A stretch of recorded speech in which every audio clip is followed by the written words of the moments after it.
Good morning, and today should be a pretty exciting day because we have my brother who has crazy ideas with his third gen, as you guys can see from the thumbnail. And we have this mega cab behind me that needs to get finished. I know I have been kind of dragging on this truck, but after seeing the silver truck that we just finished up, all powder coated and complete, that gets me wanting to finish this one because looking at that raw metal on that lift is just not cutting it for me. So first thing we are going to do today is get this truck back on its own weight. You guys may be asking why it is all apart again. And we got the thing 100% done, but then we test drove it and we had one nasty vibration coming out of the drive shaft between the transfer case and that beautiful drop box right there. Originally, I built this truck not to have a drop box in it. We did not want to put that in it. We wanted to just clock the transfer case.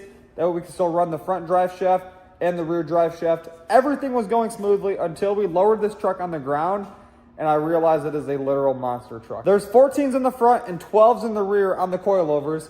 And that's what I had on my big white dually back in the day.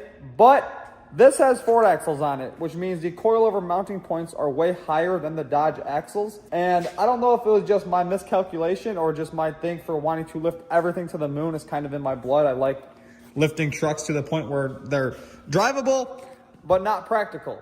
So, being that we had that vibration, I had to take the mount out of the cradle, take the cradle off the truck, cut it all apart, plate the inside of the cradle, and design a new mount that actually turns the transfer case a slight bit. That way it gets that angle perfect out of the back of the T-case, because on these Dodgers, the transfer case isn't centered inside the frame. If you guys look back here, you can see what I'm talking about. It may look centered, but it's not.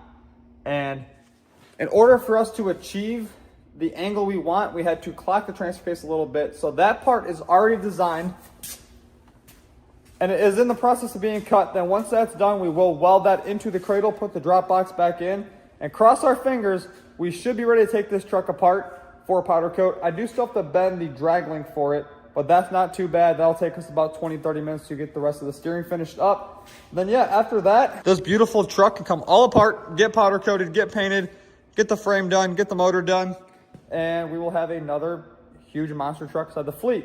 And then we also have some monstrous dually wheels up there.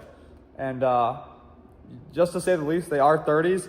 And this thing is probably going on a 44.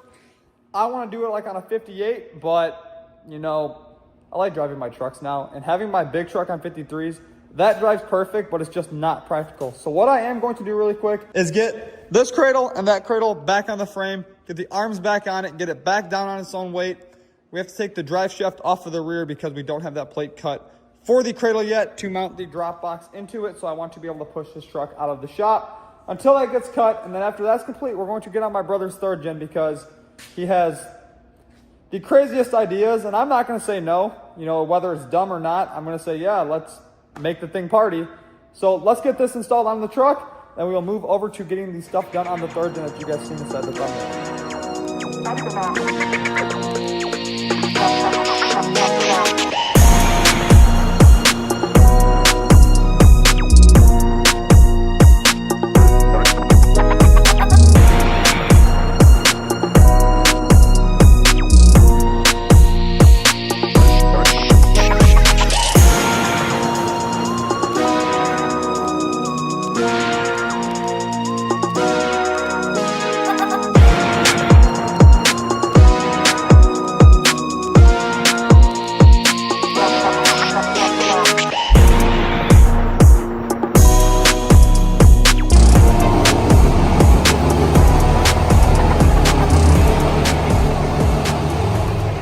Okay, as you guys just seen, we got the mega cab back on the ground and it looks a lot smaller now versus 10 feet higher on the stands.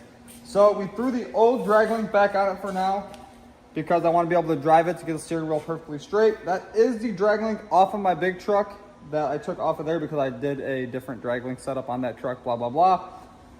The cradle obviously has no drop box inside of it. As you guys can probably see down there, it's bare now. There's nothing inside of it. So now all we have to do on this truck is wait for that plate to be cut. We'll weld it back in, throw the drive shafts back in, go spin the block, and crossing our fingers, hopefully it's all perfect and this truck can go off to powder coat. One more thing I noticed that I do have to order for it though and build is a little bracket to go in right here and then get a shock that goes from here to here That'll look a lot better having that void filled, because on the Dodges, well, on the 13 and newer frames, you got the coil spring and the shock right here. Versus on the older frames, you have the coil spring and the shocks at the middle. So I'll design that bracket really quick when the time comes to get the drag link and this thing all wrapped up. But we now have my brother's third gen inside the shop, and he's got this bright idea to make it like high horsepower, but without the bottom end being built. So basically, we're just gonna lock the head down onto it. We're going to put a turbo on it, injectors, blah, blah, blah. But there is one thing that you have to do, and in my opinion, it's the first step, because if you smack a turbo and injectors and a bunch of fuel to this truck with the stock head bolts, 9 times out of 10, you just blow the head off the truck. From my experience, I've done it. Decided to tune my truck to the moon, put big injectors in it, and just make it a monster, and then it blew up. And we don't want to blow this one up, but I guess we'll put all the power we can to it just without doing the bottom end. And then when the bottom end does give out of it, I guess we'll build the whole motor. But for now, we have a head stud kit from SPE. So what head studs are is a stud and a nut instead of the factory bolt. So right here we have directions. There's the torque sequence on them. We are going to be single studding this truck. So what that means is we'll start off number 1 right there, that head bolt. Take that one out, put a stud down inside of there, put the nut on it, which are right here, torque that down, then go to the second one, and basically do that about, what is it, 25, 26 times, and then the truck will be head studded. So, we got all these studs here, all 26 of them, the socket for the nuts, a bunch of grease or oil or lube, whatever this may be, for the actual threads themselves, the Allen key to tighten up the stud into the block, and yeah, so we're gonna pop this hood really quick, grab our fancy Harbor Freight light. Believe it or not, guys, this light is a lifesaver, because you can just light up whatever you want very easily. Ta-da! Now you guys can see the motor. We do need to wipe this motor off because it is a little dirty, so we'll do that when it's all done. But first things first, we have to get the crankcase filter off of it, get the valve cover off of it, and then, yeah, it's pretty much just start taking one out by one and getting this thing studded.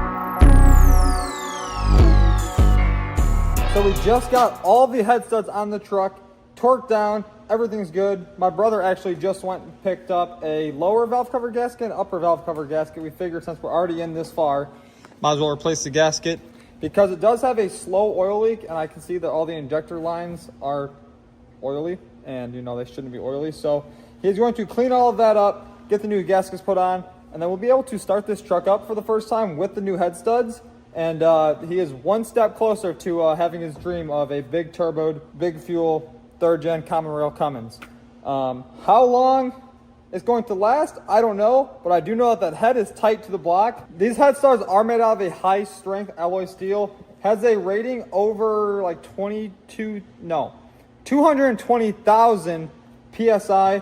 They're all black oxide coating. It has a precise like temperature coating I was reading on them for the heat and to withstand the stuff from this motor, blah, blah, blah. And in my opinion, these head studs went in very, very easily. I have single studded motors before, and this kit was the easiest to do. They give you the exact torque spec included with it and the pattern to torque the motor. I know some guys do the head studs when they build the motor, but for us, single studding it will work just fine. If you guys are wondering, I have done this a bunch of times. I know everyone has their preferences, take the head off, get everything redone, but my brother just wanted to get it studded so he can do a big turbo and big injectors and just try to make his motor last a little bit longer, because I do know with big turbo injectors on stock head bolts, from my experience, I still have lifted the head. And that is the last thing I think he wants to do.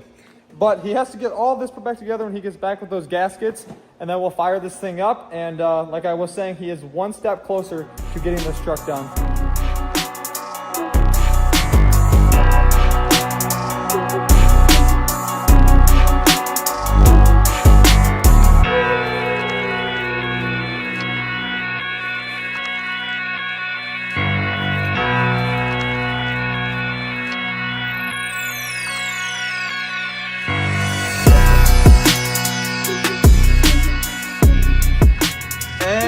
Third gen is now head studded, which means, like I probably said 4 times now, he is on his road to getting this thing to have some more horsepower, because, you know, we have the cabin chassis now, we have my mega cab to haul. This truck hauls great, but we have 2 other trucks that can still haul. So why not make this one fast and smoky, right? So I guess give her first start.